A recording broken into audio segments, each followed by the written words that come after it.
നമസ്കാരം, ഞാൻ രജിൻദാസ് എം.എസ്. എല്ലാവർക്കും ദി ആസ്ട്രോ ജേണി എന്ന യൂട്യൂബ് ചാനലിലേക്ക് ഹൃദ്യമായ സ്വാഗതം. വീഡിയോയിലേക്ക് കടക്കും മുൻപ് ഒരു കാര്യം പറയട്ടെ. ദയവു ചെയ്ത് ഈ വീഡിയോ പരമാവധി ആളുകളിലേക്ക് എത്തിക്കുവാൻ നിങ്ങൾ ഷെയർ ചെയ്യണം. ജീവിതത്തിൽ കഷ്ടതകൾ അനുഭവിക്കുന്ന, ഒരു നല്ല കാലം വരണമെന്ന് ആഗ്രഹിക്കുന്ന നിങ്ങളുടെ ബന്ധുക്കൾക്കും സുഹൃത്തുക്കൾക്കും നിങ്ങൾ ഈ വീഡിയോ ഷെയർ ചെയ്യണം.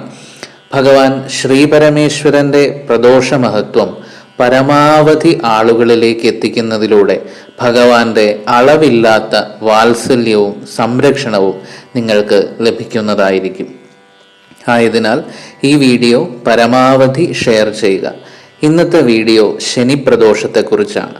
ശനിപ്രദോഷം വളരെ അപൂർവമായാണ് വരിക. നിങ്ങൾക്ക് മഹാദേവന്റെ കൃപയുണ്ടെങ്കിൽ മാത്രമേ ശനിപ്രദോഷ സമയത്ത് ശിവക്ഷേത്ര ദർശനമോ ശൈവനാമജപങ്ങളോ ചെയ്യുവാൻ സാധിക്കുകയുള്ളൂ. 100 പ്രദോഷങ്ങളുടെ ഫലം ഒരു ശനിപ്രദോഷം ആചരിച്ചാൽ ലഭിക്കും. ജ്യോതിഷപരമായി ശനിഗ്രഹം ദുഃഖം, കഷ്ടപ്പാടുകൾ, പുരോഗതിക്കുറവ്, ദാരിദ്ര്യം ഇവയൊക്കെ സൂചിപ്പിക്കുന്ന ഗ്രഹമാണ്. ശനിയാഴ്ചയും പ്രദോഷവും ഒരുമിച്ചു വരുന്ന ദിവസം ദേവാധിദേവനായ മഹാദേവനെ ഭജിച്ചാൽ നിങ്ങളുടെ എല്ലാ ദോഷങ്ങളും മഹാദേവന്റെ ജ്ഞാനാഗ്നിയിൽ എരിഞ്ഞടങ്ങും.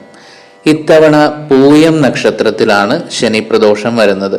പൂയം ഒരു ക്ഷിപ്ര നക്ഷത്രമാണ്. പൂയം നക്ഷത്രത്തിൽ ചെയ്യുന്ന പുണ്യകർമ്മങ്ങളുടെ ഫലം വളരെ വേഗത്തിൽ നിങ്ങൾക്ക് ലഭിക്കും. ആയതിനാൽ ഓഗസ്റ്റ് 31 ശനിയാഴ്ച ഒരു കാരണവശാലും പാഴാക്കുവാൻ പാടില്ല. വ്രതം അനുഷ്ഠിക്കുവാൻ ശക്തിയുള്ളവർ വ്രതം അനുഷ്ഠിക്കുക. അല്ലാത്തവർ പ്രദോഷ ദിവസം മുഴുവൻ സാത്വികമായ ആഹാരങ്ങൾ കഴിച്ച് ഭസ്മം ധരിച്ച് ഓം നമഃശിവായ എന്ന മഹാമന്ത്രം ജപിക്കുക. അന്ന് വൈകിട്ട് കുളിച്ച് ശുദ്ധമായി ഭസ്മം ധരിച്ച് ശിവക്ഷേത്ര ദർശനം നടത്തുക. ഭഗവാന് ഏറ്റവും പ്രിയപ്പെട്ട കൂവളമാല സമർപ്പിച്ച് എല്ലാ ദോഷങ്ങളും മാറ്റിത്തരണേ എന്നും നിങ്ങളുടെ ആഗ്രഹങ്ങൾ നിറവേറ്റി തരണേ എന്നും നന്നായി പ്രാർത്ഥിക്കുക. മറ്റൊരു പ്രധാനപ്പെട്ട കാര്യമാണ് എള്ളെണ്ണ സമർപ്പണം. മഹാദേവന് ശുദ്ധമായ എള്ളെണ്ണ പ്രദോഷ സമയത്ത് സമർപ്പിച്ചാൽ നിങ്ങളുടെ എല്ലാ ശനിദോഷങ്ങളും എല്ലാ ദുഃഖങ്ങളും മഹാദേവ കൃപയാൽ ഭസ്മമാകും. ഭഗവാന്റെ വിഗ്രഹത്തിൽ നോക്കി ഓം നമഃശിവായ എന്ന മഹാമന്ത്രം കഴിയുന്നത്ര സംഖ്യ ജപിക്കുക. 108, 336, 1008 എന്നിങ്ങനെ അവനവന്റെ കഴിവിനനുസരിച്ച് ജപിക്കുക. ജപിക്കുമ്പോൾ ഒരു കാര്യം പ്രത്യേകം ഓർക്കുക. ശനിപ്രദോഷ സമയത്ത് ജപിക്കുന്ന ഓരോ ശിവമന്ത്രവും നിങ്ങൾക്കും നിങ്ങളുടെ ഭാവി തലമുറയ്ക്കും അനന്തമായ പുണ്യവും ഐശ്വര്യവും നൽകും. മഹാദേവന്റെ ശിവകവചവും ജപിക്കാവുന്നതാണ്. ശിവകവചത്തിന്റെ വീഡിയോ നമ്മുടെ ചാനലിലുണ്ട്. അതിൻ്റെ ലിങ്ക് കമന്റിലും ഡിസ്ക്രിപ്ഷൻ ബോക്സിലും ഇടുന്നതാണ്. വിശേഷ വഴിപാടുകളായി പിൻവിളക്ക്, കൂവളമാല സമർപ്പണം, മൃത്യുഞ്ജയ പുഷ്പാഞ്ജലി എന്നിവയും കഴിക്കാവുന്നതാണ്.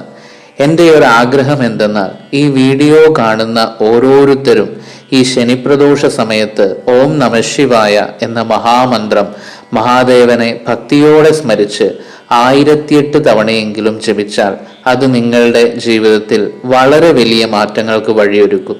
അതിന് നിങ്ങൾ ഓരോരുത്തരും തയ്യാറാണെങ്കിൽ ഈ വീഡിയോ പരമാവധി ആളുകളിലേക്ക് ഷെയർ ചെയ്ത് ഭഗവാന്റെ പുണ്യ മഹാമന്ത്രം എങ്ങും നിറയ്ക്കുവാൻ സന്നദ്ധരാണെങ്കിൽ ഓം നമഃശിവായ എന്ന മഹാമന്ത്രം ഈ വീഡിയോയുടെ അടിയിൽ കമന്റ് ചെയ്ത് ഈ വീഡിയോ നിങ്ങളുടെ പ്രിയപ്പെട്ടവരിലേക്ക് ഷെയർ ചെയ്ത് എത്തിക്കുക.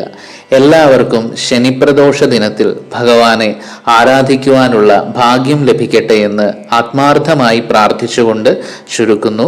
മറ്റൊരു വീഡിയോയുമായി വീണ്ടും കാണാം. അതുവരെ നന്ദി, നമസ്കാരം.